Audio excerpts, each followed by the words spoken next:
If you want the best advisor for your business, it's gonna cost you. I'm talking about this. McKinsey, BCG, and Bain are the kingpins of strategy consulting, but they are also notoriously expensive. But how much does it cost to do a project with them? Billions. With a B. No, Walt, not that much. But collectively, they make billions per year from projects, and we want to give you some insights into how they do it. Okay, so before we talk numbers, let's first discuss how consulting firms make money. If you just want to get to a number, follow the timestamps. There are a number of different compensation models or fee structures, but we'd classify them broadly into 3 categories. The first is the most common one, which is the time and material approach. The consultants are paid based on how much time it takes them to complete the project. But it's not like a meter in the taxi that just keeps climbing up. The partners, together with the clients, scope out the project ahead of time and agree on a timeline and a team structure. And that determines the fees for the project. So you know exactly how much it's going to cost you. And the setup of such a project might look something like this. We need 8 weeks in total. And for the team, we need 2 associates and 1 project manager. 8 weeks is a total of 40 days. That means we need 40 times 2 is 80 days from the associates, which we bill at the associate rate. Then we have 40 days from the project manager, who will be billed at a higher rate. And then we need partner support. The partner is not on board full time, but his or her expertise is still needed. And the daily rate, also called per diem, is quite a bit higher still. So let's say that's 10 days of partner level support. And if you add all that up, you get to a project price. Later in the video, we'll discuss some actual numbers here. The advantage for the client here is that you always know what you're going to get and how much it's going to cost you. The disadvantage is that you're not incentivizing the consultant to go way overboard and deliver extra. Now, of course, many clients still try and squeeze out more work from the consultants, and the consulting firms will usually be accommodating to a certain degree, because they want to keep the client happy and maintain a long-term positive relationship. But if it's too much, the client and the consulting firm will have to agree on an extension of the project and say, add 4 more weeks to the engagement. And then we're fine again. But what you see is that in this model, the upside for the consulting firm is limited. Now, the second compensation model is the performance-based fee structure. Here the consultant fee is variable, based on the outcome of the project. In other words, the more successful the project, the higher the fees. This model is a bit less common because it isn't ideal for all types of projects. For example, it's tough to determine the long-term success of a strategy project. It's most suitable for engagements where the success can be clearly and objectively determined through measurable KPIs. It's usually also more long-term programs, so 6 months and longer. A classic example is cost-cutting programs. The agreement could be that the consulting firm gets 5% of all the savings identified. That means reaching $100 million in savings would lead to a $5 million fee for the consulting firm. Reaching $50 million means $2.5 million in fees, and $150 million means $7.5 million. This is the simplest form, but many types of staggered fee structures are imaginable. For example, you could agree on a base fee of $1 million, and then everything exceeding $50 million, the consulting firm gets a 10% slice off. If the project is a failure and you only reach $50 million, the client only pays $1 million, the base fee. But if you reach $100 million, it's the base fee of $1 million plus the success fee of $5 million for $6 million fees in total. And for everything beyond the $100 million, the incentives are just steeper. So you see, a steeper fee structure incentivizes a more aggressive approach, pushing for more impact. Yeah, the fees are higher if it's a success, but it's also more likely to be a success in the first place. Everyone's more ambitious to achieve and even exceed the targets. And that's essentially the advantage of this model. The incentives of the client and the consulting firm are more aligned. If you just pay the consulting firm based on the time they spend, they won't care much if the project leads to savings of 50 or 150 million, because their payout is always the same. If instead the consulting firm gets a slice of the savings identified, then of course it's in their best interest to push for more, and a more aggressive fee structure will increase the incentives even more. The disadvantage of the model is that it creates moral hazard. A consultant does have an incentive to make an idea seem better than it looks, or to suggest an idea that is ultimately detrimental to the organization. These types of projects often come with a lot of tough discussions with the clients. Maybe the finance team doesn't believe in the savings potential of an idea. They'll say, you forgot A, B, or C in your calculation, or that you overestimate X, Y, and Z. And then you really have to work hard and fine-tune the business case to get everyone's buy-in. Or you could suggest something like reducing certain safety measures, Now that sounds terrible, but it's not uncommon that a company exceeds not just the legal requirements, but also the competitor best practices and the highest industry standards, and often without evidence that it increases safety. Then you might suggest to reduce the gold plating. But usually that's met with resistance from the operations team or the health and safety department. I mean, who's gonna vote for less safety?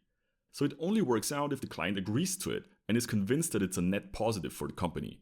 But we're not going to sugarcoat it. There are individual bad apples in virtually any consulting firm who'd push hard for measures that are risky, even if it's ultimately the client who has to sign off on it.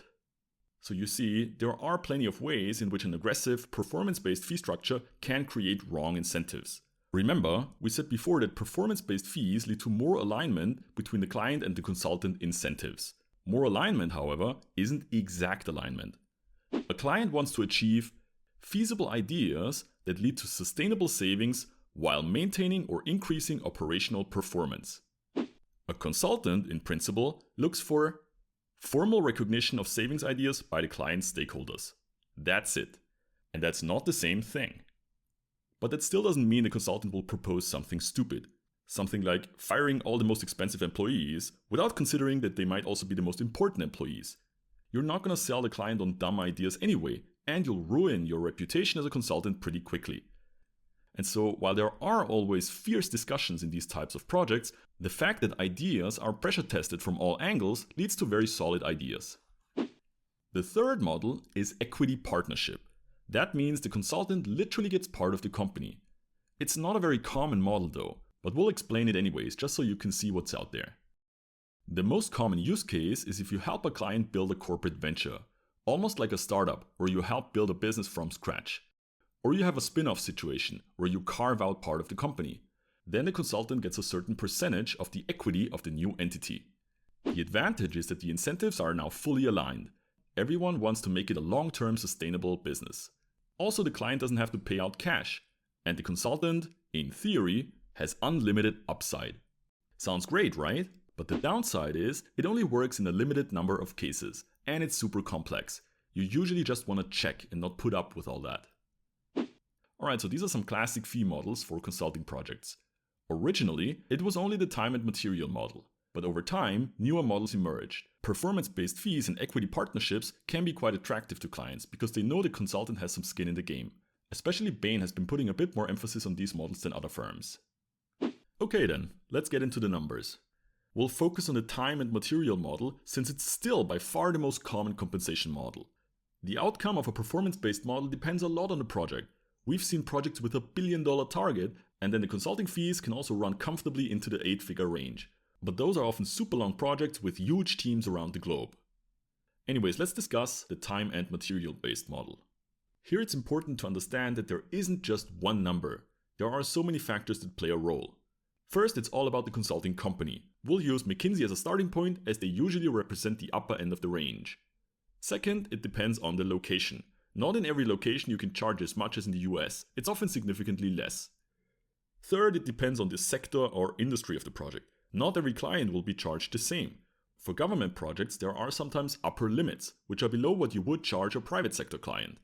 And among private sector clients, there are some you charge more. Private equity projects, for example, are usually very demanding and even more stressful than the already stressful regular projects, and so you'll charge more.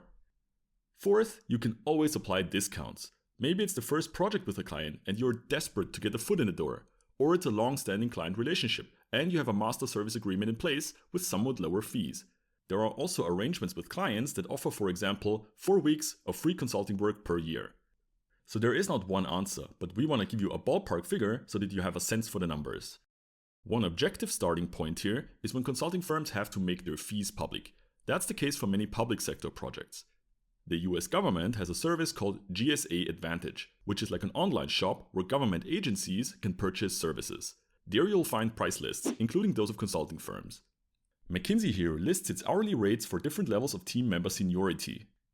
First of all, it's weird to us to show prices as hourly rates. Internally at McKinsey, we always talk about daily rates or per diems, and to the client we would speak in terms of weekly rates. Anyhow, in this list, the partner and senior partner would be above $1,000 per hour, the project manager at $800 and the associate at about $460. Now that seems a bit on the low end from our own McKinsey experience. Maybe that's because the government doesn't accept regular rates, or the rates here imply more hours per day. An associate working 8 hours per day would mean $3,700 a day. If we're talking about 10-hour days, it's $4,600. So either we're talking about 12-hour days at least, or the government can push down prices quite a bit, because all that appears to be before any discounts. But what we see in private sector projects is more like this. You have an associate at a per diem of $6,000. Project managers have a daily rate of something like $8,000, and partner levels easily above $10,000. They are not on board full time, maybe just a day or two per week, but usually you have multiple junior partners, and senior partners that are somehow involved. So let's say you have a junior partner booking 2 days per week on the project, a partner another 2 days per week, and a senior partner 1 day. So those guys charge for 5 days a week in total.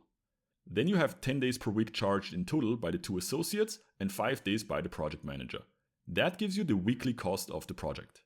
A typical project of 1 engagement manager with 2 associates and some adequate partner level support runs into the $150,000 per week range. This is excluding any taxes, and maybe there are further expenses that come on top, such as data that you buy from a third-party vendor on behalf of the client, but also before any discounts.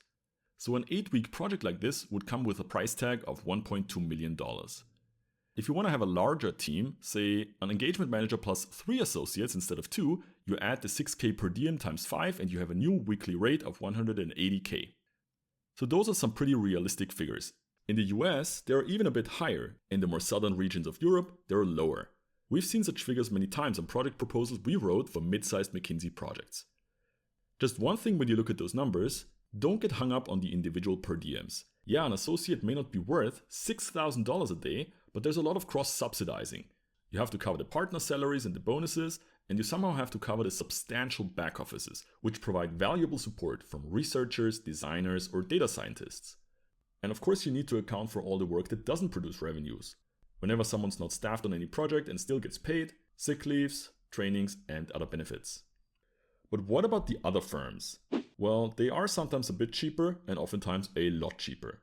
BCG and Bain also command relatively high fees, but we've also seen them in competitive pitch situations where they offered projects for half the price of McKinsey, but usually they're not that far behind. Second-tier firms are less expensive still, and more local firms or Big Four can be even lower. Comparisons get quite sketchy at some point, because the headline per diems become pretty meaningless when a company heavily discounts them. We've seen McKinsey lose projects to reputable lower-tier firms that offered the project at 1/3 of the McKinsey price. And sometimes, the client also just reduces the scope of a project and then hands it off to a lower-tier firm to save some money. Alright, so that's basically it. As you can see, consulting projects are a big commitment for clients, as the costs are substantial. Some will argue that they are not worth it, but you can't deny that consulting firms have been very successful, and you can't be successful for many decades without delivering. But that's a topic for another video. But what are your thoughts?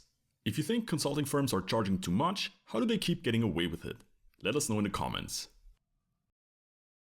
If you enjoyed this video, don't forget to like and subscribe and activate the bell for more content like this. Let us know in the comments below if you have any questions or if there's a topic you'd like us to cover next. Thanks for watching, and we'll catch you in the next one.